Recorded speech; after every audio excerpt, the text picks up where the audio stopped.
We are about to visit one of the island's most recent centenarians. She is one lady who has absolutely no qualms about letting everyone know how proud she is of her life's work. Let us go in and meet her.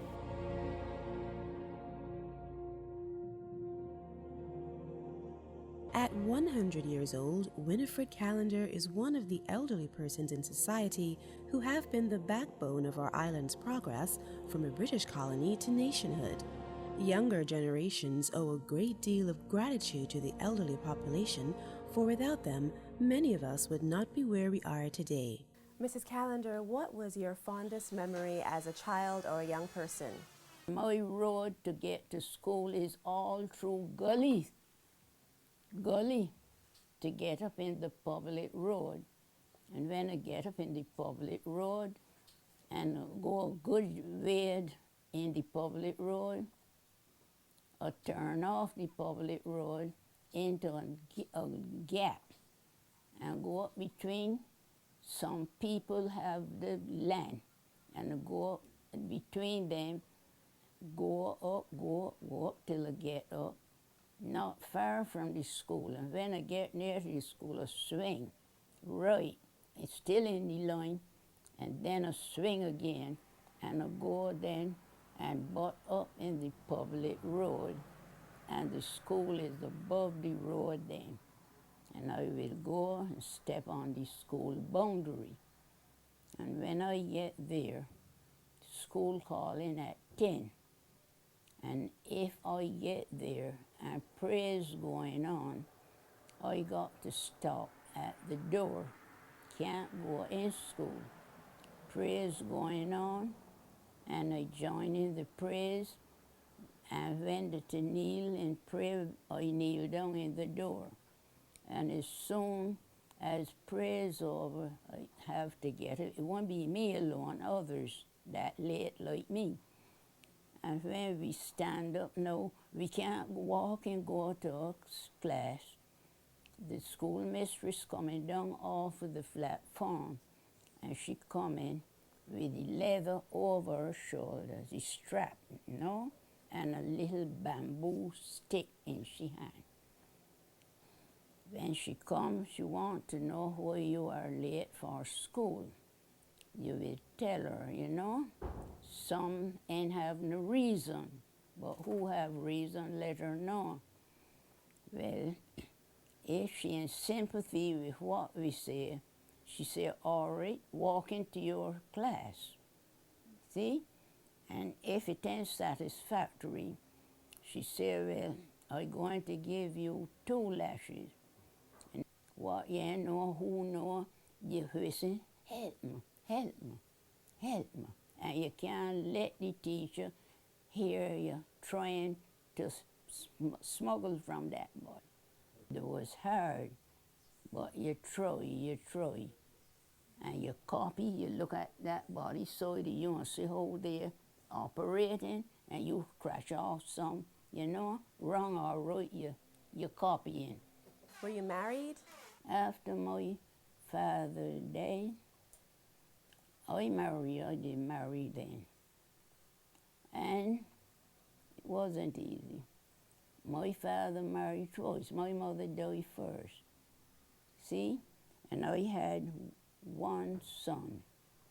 And she used to pray and beg the Lord, don't give me no more children because I will suffer.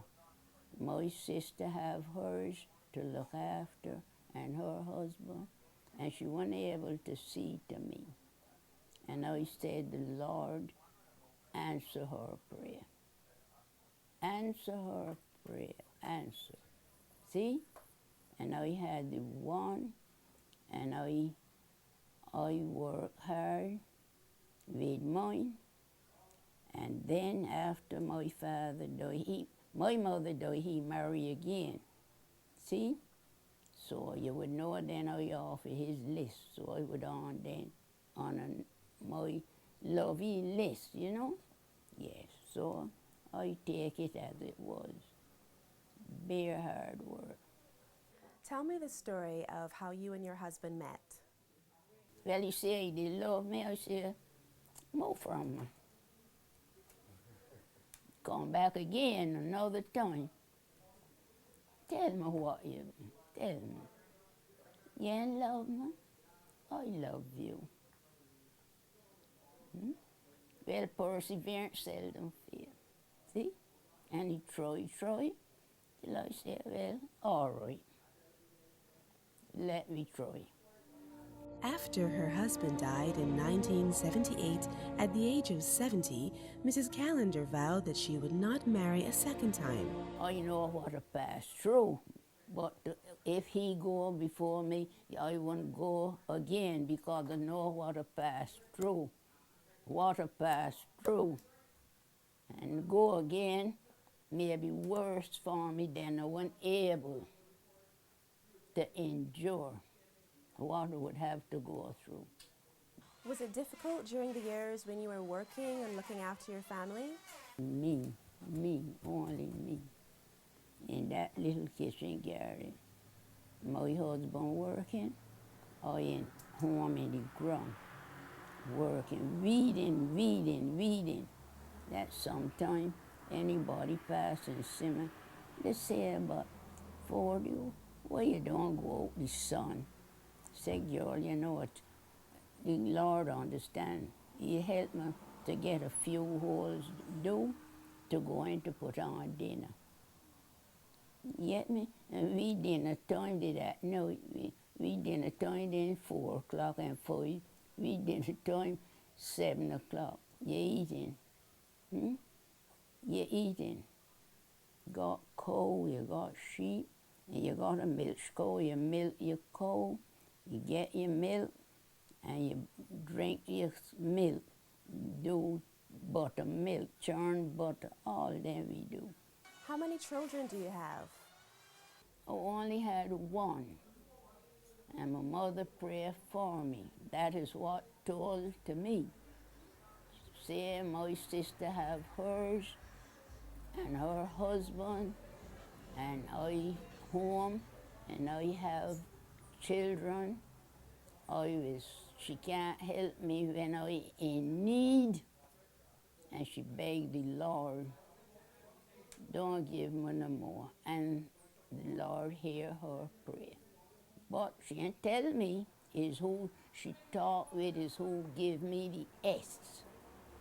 And I said, I watch it, and it happened. The Lord hear her prayer, hear and answer her. See? And that one.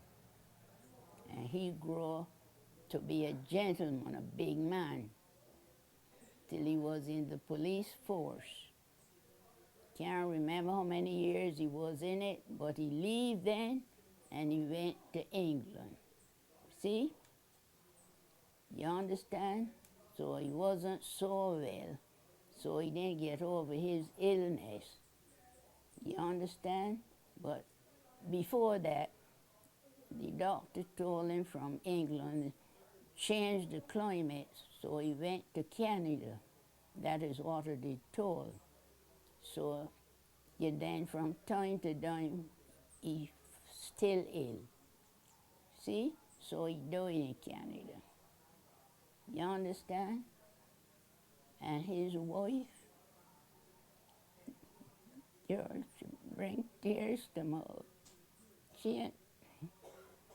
She ain't give me up to this present minute, 'cause she here. She ain't give me up, though he dead and gone. Where you will see then what type of person that I am. That her daughter-in-law, my son, leave her for 21 or 22 years and she ain't give up me. You think I can keep she down there?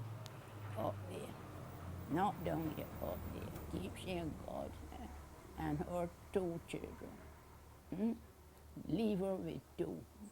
A young man and a young lady, 'cause they're the children. And neither one of them, the 3 of them ain't give me up. God bless them. I beg God in every way, show the blessing on them. And I just beg them keep themselves the way they should be in God's hand. go in God's hand. And I say, however, I lift them, God hear prayer. And He answered the prayer. Tell me the story behind how you and Mrs. Callender became friends. Well, I knew her when I was a little girl going to school at the Modern. I used to meet her on the school bus, and she would always speak. And her sister, she had a sister that was inseparable. As she mentioned to you all earlier about her sister had a few children and she had only one. I met her then, and I just knew her by being on the bus. But then I met her once at her house. I went there with my husband, who was our son. We weren't married yet. And then I went to England. He came after in England, of course, that we got married in England. So then it was the regular visits back to Barbados. Well, of course, in those first days, it was the writing of the letters and to and fro. And when we came back and things, she would always want a dress and the hat to match. I had to bring the bag and the shoes. If you forgot the bag, you had to go and get a bag when you get to Barbados. So we became close, and kids were born. I brought the kids home to visit her and things, and we never had a bad word. How would you describe the kind of lady that she is? She's very witty, I must tell you that. She's always been nice, church going, everything in the church. She belonged to a little church called St. Gabriel's, which is in Kendal, where she was brought up. But the head church is in St. John's Parish Church.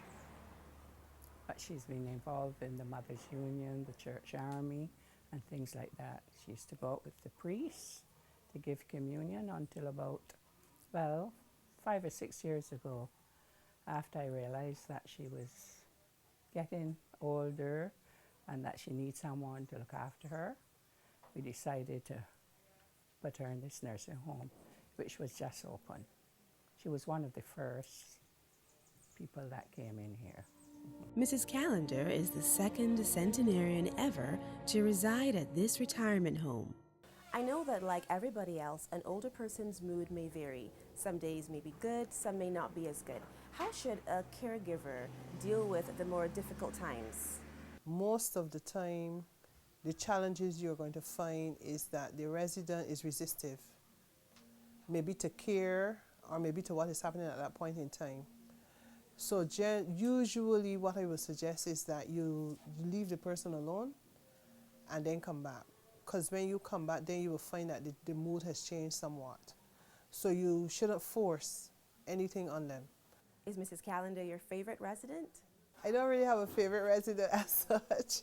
I wouldn't say that. There are some residents who appeal to you a bit more because of how they are, their personalities and so on. But I wouldn't say I have a favorite resident.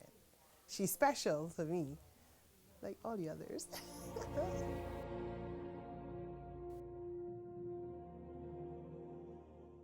Mrs. Callender, how old would you like to live to be? Oh, you can't grieve God's Spirit, please. Oh, no. It's in God's hand. I wouldn't grieve His Spirit. Mrs. Callender, would you like to share your secret to such a long and healthy life with us? I didn't expect it, so I am thankful. I'm thankful. I thank God for where He bring me from up to this present minute here. I thank Him. My tongue is too short to thank and praise God. Despite their advanced years, many older persons continue to make vital contributions to their communities and the wider society as caregivers, volunteers, mentors, and through other forms of activities. Our elderly have earned the respect which they so richly deserve.